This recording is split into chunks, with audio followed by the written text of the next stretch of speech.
Welcome to KL9 news.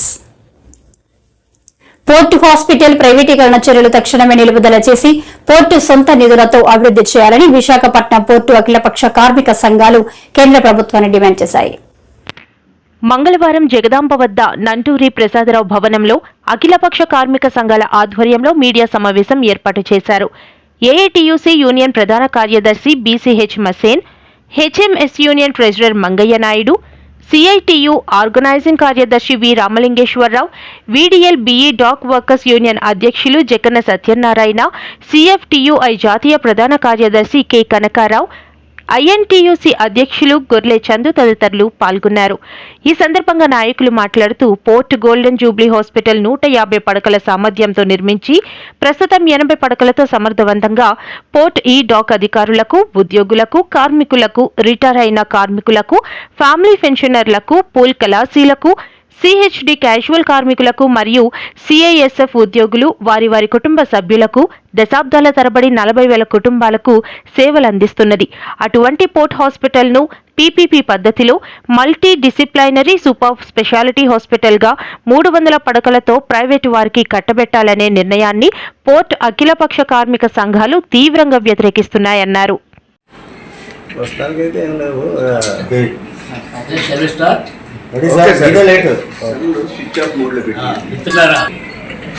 ఒక పెద్ద సంస్థ విశాఖపట్నంలో ఈ ఇండస్ట్రీస్ రాలేనటువంటి పరిస్థితిలో పోర్టే 1933వ సంవత్సరంలో ప్రారంభించడం జరిగింది. అప్పుడు విశాఖపట్నాన్ని అందరూ కూడా పోర్ట్ సిటీ అనేవారు. ఆ తర్వాత చాలా ఇండస్ట్రీస్ రావడం అన్నటువంటి జరిగాయి. అలా తర్వాత స్టీల్ ప్లాంట్ వచ్చింది, తర్వాత స్టీల్ సిటీ అయిపోయింది. స్టీల్ ప్లాంట్ వచ్చిన తర్వాత సరే ఎనీహౌ ఏదైనా సరే అప్పటికే ఇప్పటికీ పోర్టు మేజర్ పోర్టుగానే ఇక్కడ 31 బర్తలతో నడుస్తూ ఉంది. విదేశీ మార్క ద్రవ్యాన్ని దేశానికి చేకూర్చేది పోర్టు, ఎక్స్పోర్టు, ఇంపోర్టు, రవాణా వల్ల జరుగుతూ వస్తుంది. ఇక్కడ మొట్టమొదట 20,000 మంది పైగానే పర్మనెంట్ వర్కర్స్ అన్నటువంటి వారు పనిచేసేవారు. ఎక్కువ మంది పనిచేసేటటువంటి వాళ్ళు పర్మనెంట్ బేసిస్ ఉండేవారు, అలాగనే క్యాజువల్ బేసిస్ ఉండేవారు. రకరకాల పద్ధతిలో ఉన్నటువంటి కార్మికుల్ని పనిచేయించి బాగా భర్తలు రోజు రోజుకి అభివృద్ధి చెందుతూ వచ్చాయి. అదే ఈ అభివృద్ధితో పాటు కార్మికుల తాలూకా ఆరోగ్య పరిస్థితి కూడా బాగుపడాలనే ఉద్దేశంతో ఒక చిన్న డిస్పెన్సరీ అని పోర్ట్ ఏరియాలో మెయిన్ గేట్కి ఎదురుగా మొదట ప్రారంభించేది. దాని ద్వారానే మెడికల్ సదుపాయాలన్నీ కూడా కార్మికుల ఫ్యామిలీస్కి ఇవ్వడం అన్నటువంటిది జరిగేది. అది రాను కార్మికుల సంఖ్య పెరగడంతో పోర్టు అభివృద్ధి చెందుతూ ఉండడం వలన దీన్ని ఇంకా ఎక్కువ మతాదులో కార్మికులకి సేవలు చేయాలనే ఉద్దేశంతో పోర్టు 50 సంవత్సరాలు నిండిన సందర్భంలో గోల్డెన్ జూబ్లీ హాస్పిటల్ అన్నటువంటిది ఇక్కడ సాలగ్రాంపురంలో ఒకటి ప్రారంభించడం అన్నటువంటిది జరిగింది. ఇప్పటి వరకు కూడా గోల్డెన్ జూబ్లీ హాస్పిటల్ ద్వారానే పోర్టులో ఉన్నటువంటి కార్మికులందరికీ వైద్య సేవలు అతను ఏం జరుగుతుంది. కార్మికులకే కాకుండా కార్మిక కుటుంబాలకి, అదే రకంగా పెన్షనర్స్కి, డిపెండెంట్స్కి అందరికీ ఎనలేని సేవలు ఈ గోల్డెన్ జూబ్లీ హాస్పిటల్ ద్వారా అందుతూ ఉన్నాయి. ఇది all India port and dock workers federation organizing secretary, Visakhapatnam port employees union ట్రెజరర్గా ఈరోజు ఈ ప్రెస్ మీట్లో పాల్గొంటున్నాను. మరి ఏఐటీయూసీ నాయకులు శ్రీ మసేన్ గారు, బీసీహెచ్ మసేన్ గారు ఈ పరిస్థితి ఎందుకు వచ్చిందని సవిస్తరంగా కూలంకషంగా మీకు తెలియజేశారు. మరి ఇటువంటి పరిస్థితి పోర్టు యాజమాన్యం ప్రభుత్వం ఇచ్చినటువంటి ఆదేశాల ప్రకారం 11 ప్రధాన రేవుల్లో ఏ పోర్టులోనూ ఇంతవరకు ఇంత తొందరగా జరిగే ప్రయత్నం అయితే చేయలేదు. బొంబాయిలో జరిగింది, ఒప్పుకొని చేస్తా ఉన్నాడు, కోర్టుకు వెళ్ళాడు, మేము చేయలేము ఈ పద్ధతి ప్రకారమే. అలాగే చిన్న పోర్టులో ఏదో జరిగిందని అనుకున్నారు, కానీ ఏ పోర్టులో కూడా ఎంతో తొందరగా ఆసుపత్రి ప్రైవేటీకరణ జరుపుదామనే ఉద్దేశంతో ఎవరు యాజమాన్యం ముందుకు రాకుండా ఈ పోర్టు యాజమాన్యం ముందుకు వచ్చి యాక్చువల్గా ఏదైనా జరిగితే కార్మికుల మనోభావాలు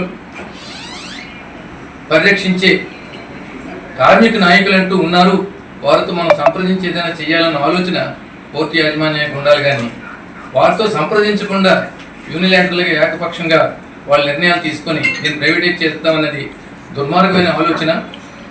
అప్పటికి కూడా మేము అడిగినప్పుడు కూడా వాళ్ళు ఏం చేశారంటే గవర్నమెంట్కి అప్రూవల్ పంపిస్తే హైకోర్టుకి వెళ్తే హైకోర్టు కూడా చెప్పింది యూనియన్లు సంప్రదించకుండా మీరు చేయకూడదని ఒక ఆదేశం ఇచ్చినప్పుడు కూడా ఏదో మొక్కుబడిగా ఒక యూనియన్ మీటింగ్ పెట్టి మొత్తం దేశంలో ఉన్నటువంటి 6 ఫెడరేషన్ తాలూకా అనుబంధ సంస్థలైనటువంటి కార్మిక నాయకులు ఇక్కడ ఉన్నప్పుడు 6 కార్మిక సంఘాలు కూడా సంబంధించిన వాళ్ళు వెళ్ళి ముక్తకంఠంతో మీటింగ్లో నేను దీనికి ఒప్పుకోవట్లేదు, ఒకటే ప్రైవేటైజేషన్ చేస్తే దాదాపు పెన్షనర్స్ సర్వీస్లో ఉండేవాళ్ళు వాళ్ళ కుటుంబ సభ్యులు 40,000 మందికి అన్యాయం జరుగుతుంది.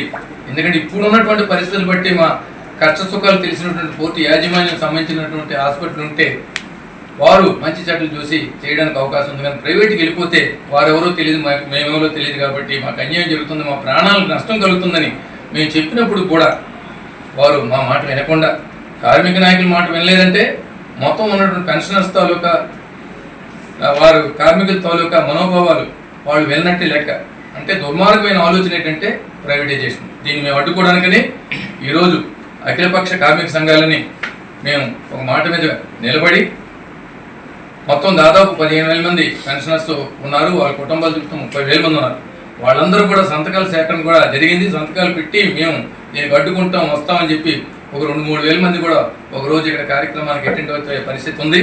కాబట్టి మేమందరూ ఒకటే మాట మీద ఉన్నాం, ఒకటే పాట మీద ఉన్నాం.